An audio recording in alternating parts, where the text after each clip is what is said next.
I deal with it every day, and I know I'm not alone because I'm blessed with the opportunity to talk with a lot of creative minds, a lot of people who have put their art out there, and they talk about what they put into themselves in order to get the art out there to the rest of us. And I pop the question, do you think creativity is an addiction? And they all say yes. Unplugged because we will always say yes to creativity. Totally uncut because we all make mistakes. So turn it into a tool. This is Arroe Unplugged. You know, if there's one thing that we can all agree on, we are living in some very strange times. And I wonder if those that lived this life before we got here, if they were saying the same thing in the 1950s, even the 1940s. My mother was born in 1923. Were her parents saying, we are living in some strange times. Man, strange. A lot of strange things taking place. When strange things happen, how do you turn it into a mile marker? Or do you just kind of just brush it off your shoulder? You just kind of just keep walking forward saying, all right, I'll recognize this as being a strange moment, but I'm not carrying it with me. Strange times. Well, if it's going to be strange times, then why don't we act strange? Why don't we just put our strange on and wear it well? Hey, it's Arroe. This is The Choice.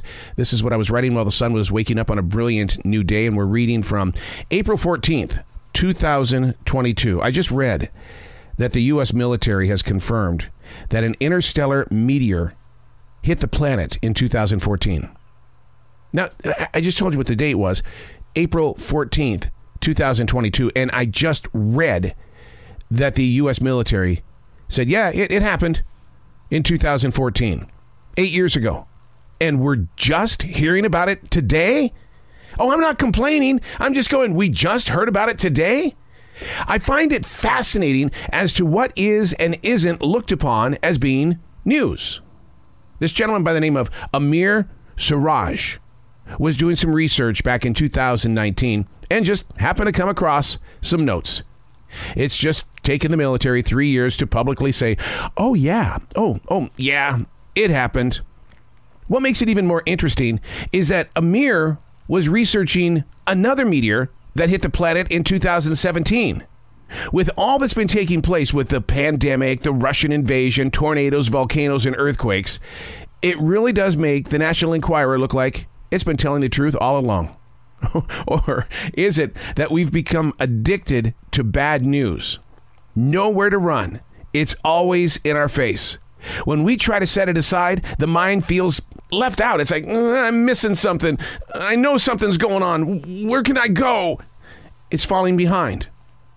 I have the fear of asking, hey, what's up next? Yesterday, my wife, she really does enjoy the fact that I take the time to read the news. I mean, I'm a news junkie.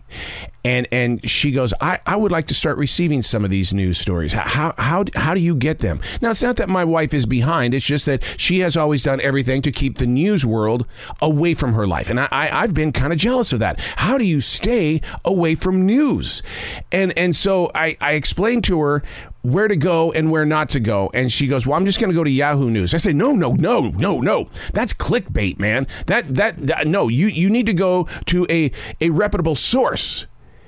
And as those words fell out of my mouth, I went, who's that? I mean, everybody's got their own shape and shade, but who can we trust? I mean, I do the BBC thing. I do the Fox News. I do the CNN. I do it all. And somehow, some way, I have to make it meet in the middle. And then I'm afraid to talk about it because it's only my own opinion of what's going on. And so when I read about the U.S. military has confirmed that an interstellar meteor has hit the planet and did hit the planet in 2014. And we're just finding out about it.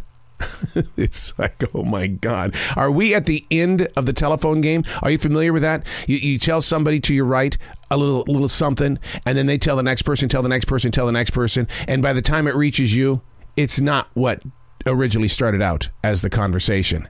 And I feel like that we're playing the telephone game here with this meteor. It's like, why did it take 8 years to make it here?